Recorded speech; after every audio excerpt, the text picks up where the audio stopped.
Hey, Happy New Year. I'm Sarah, the Real Simple Mama. We're here at Jurassic Park. Here's my girls. And we're going to talk to you today, a brief video about chicken coops and what's in a coop, literally. So whether you have chicks maybe and they haven't moved outside yet, or you don't have chickens at all yet and you're thinking about it, this is going to be a fairly quick overview video teaching you about what exactly is a chicken coop.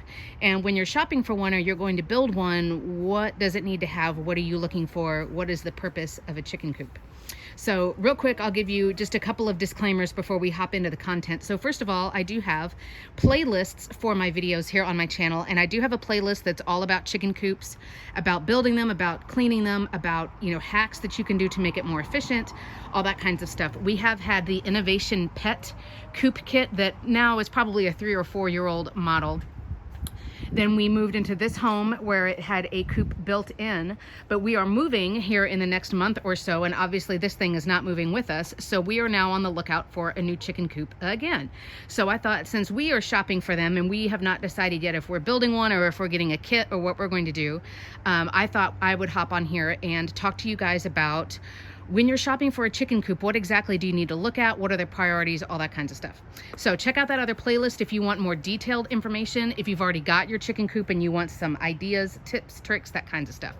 So if we're defining a chicken coop, it is essentially the indoor space where your chickens have a couple of things that they need. In my opinion, there are 2 things that a chicken coop has to have, and then there's a couple of things that are sort of optional. So let's talk about the requirements first. The number one reason that chickens have a coop is so they can go up and roost and sleep at night, okay? And the chicken coop, and I have videos about predator proofing, which is basically what we talk about when we say we basically want this to be like a military base, and that there is no way that any predators can get in from any perspective, from any angle. So even the best, most protective rooster will oftentimes sleep through an attack if it's at night. Chickens sleep really deeply. So you need to make sure that your coop is predator safe and it's good for your chickens to go roost at night. Okay, so that's step one, and we'll go into details here in a minute. So number one is, and you can see it's a little after 5 o'clock here in January in South Texas. The sun is starting to go down, and you can see Lacey's already going up to bed. So the chickens are already starting to go up. The second function that you need for a chicken coop is you need nesting boxes. And nesting boxes in coops a lot of times are sticking out like this. And even if they're not sticking out, then they're flush, but you usually have an access door from the outside so that you can get the eggs. Because when your hens get of laying age, when they are fully feathered, and they are, depending on the breed, 16, 18, 24 weeks old, they'll start laying eggs. And you want them to have a protected indoor space where they can do that. Okay, so purpose number 1 for the chicken coop is roosts for sleeping. Purpose number 2 is nesting boxes. And then the other thing is your chicken's food and water needs to be out and available to them at all times. The water's not so much a big of a deal, but the food, somebody's eating right now and that bucket's hopping around, but the food cannot get wet. So a lot of people, I would say most chicken owners that I talk to who I've seen their setups, they have the food somewhere in an indoor space, but others will have it kind of in like a covered outdoor open kind of in between space like this is. But you just need to make sure that their food and water are accessible at all times, and that the food especially is away from the elements so it can't get wet. The other thing that I already hinted at is you need to make sure that the whole coop area is predator proofed. So let's talk a little bit more in detail about these different aspects. I will tell you, like I said, we are shopping for chicken coop options right now. We've still got time, so we haven't made a decision. But when we're looking at, hello girls, thank you for modeling. Ta-da! But when you're so graceful, but when you're looking at roosts, I will tell you a couple of things for shopping for coops. And this is applicable also if you're thinking about building one, you've got like a shed or something you're going to convert into a chicken coop. When you're looking at roost space, like my chickens are demonstrating, there's 2 things you want to look into. The first thing is you really want the roosts or the perches to be flat boards. Those are 2x4s. Okay, chickens do not grip when they sleep. They like to sleep flat-footed, and then they kind of go and they sit on their feet and keep their feet warm by, like, fluffing up and getting all lumpy looking. So go on, Blue, go to bed. So it's better to have flat boards. And this is particularly if you're looking at coop kits. A lot of them, they don't have big flat boards like that. They're like, you know, they're like a 2x1 or a 2x2. So it's a lot narrower, and in my mind, not as comfortable for your chicken's feet. Okay.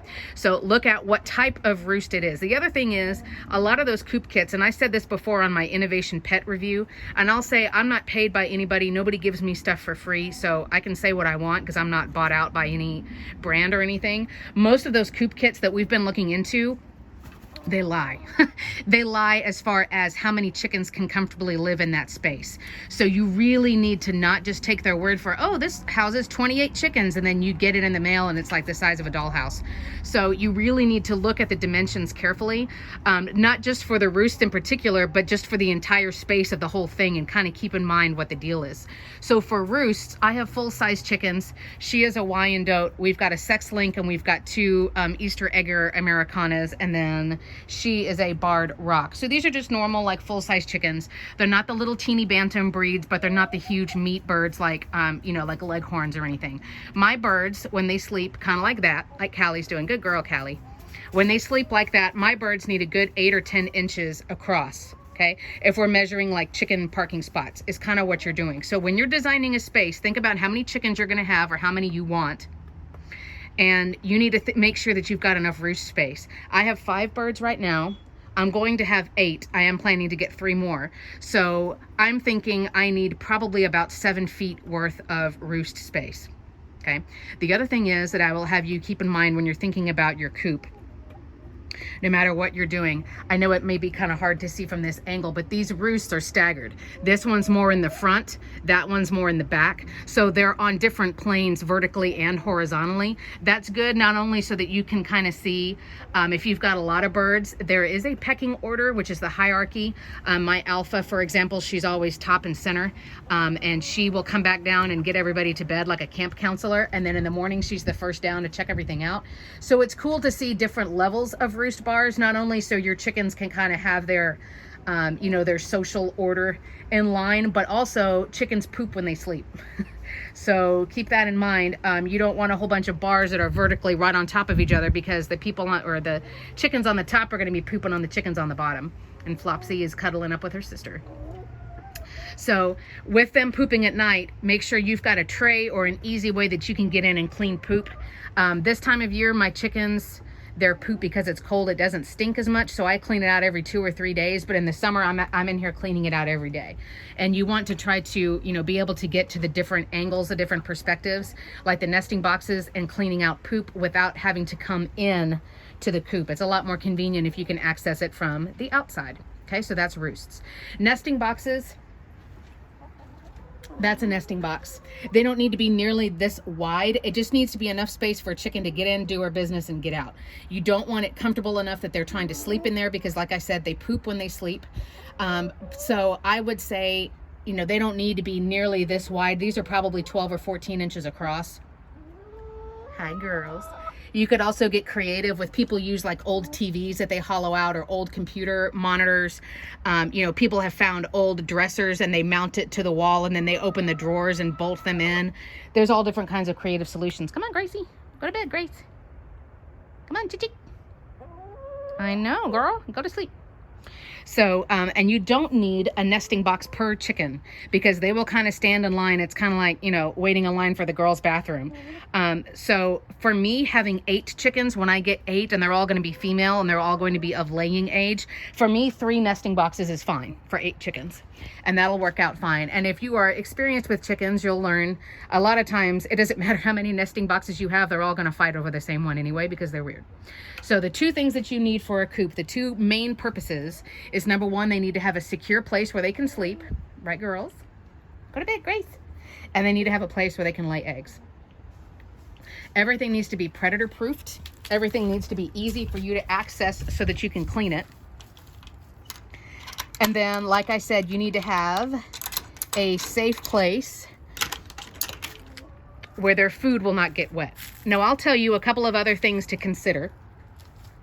And again, this is applicable whether you are buying a coop kit and you're going to assemble it, or you're going to build one, or you are, you know, repurposing, refurbishing an existing building or whatever. A few other things: predator proof all of your stuff. I have plenty of videos with like way too many ideas on all the checks and all the things that you can do. Grace, go to bed, girl. This partying chicken. Oh, one more drink. Okay.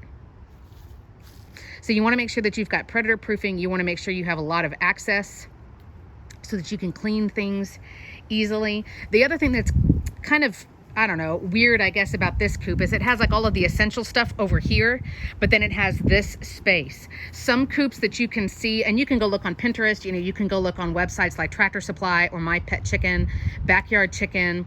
I've even seen chicken coops for sale on like overstock.com, Walmart, Amazon, a lot of those places. So look around and just get some different ideas of dimensions and things like that. But if your chickens are living in that space full time, like you're never letting them out of this area at all, that is their space, then you need to look into how much square foot it's got, because like that space would not be good for my 5 chickens to live 24/7. Mine have access out into the yard where they can go, you know, eat bugs and get grass and things like that. So if you can look into adding a yard or a run or another space, which is just basically their attached little outdoor zone. The other thing is, like I said, double check your measurements really, really, really carefully and make sure that you really do have enough space and height on that coop so that you can access it without inconvenience, and so it's enough room for your birds. So that's just a really brief overview on what is in a chicken coop. You are welcome to put questions down here, suggestions, comments, things to help out others.